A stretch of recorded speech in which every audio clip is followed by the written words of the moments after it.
यहां से भी आवाज नशर होगी और वहां भी अखलाकी तवानाइयों का मुजाहरा किया जाएगा।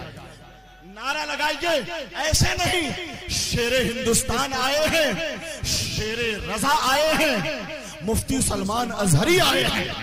तो ऐसा इस्तकबालिया पेश कीजिए कि इसमें एतदाल भी हो, एहतियात भी हो और जोश अकीदत का गलबा भी हो। तो नारा लगाएंगे। तैयार हैं? जरा कितने तैयार हैं आप मुझे बता दीजिएगा।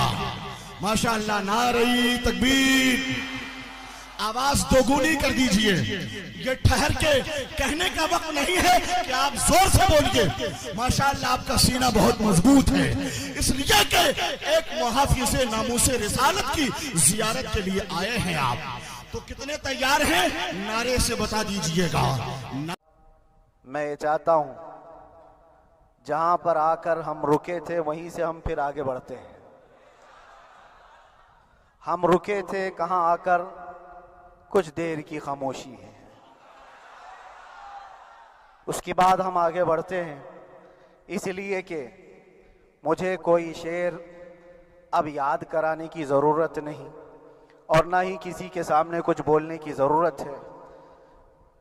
हालात तो ऐसे थे कि जो नॉन मुस्लिम थे वो भी हमें जेल में देखकर यही कहते थे कि आप ही ने कहा है ये फलां बात। हमने कहा अल्लाह तबारक व तआला ने तुमको भी याद करा दिया।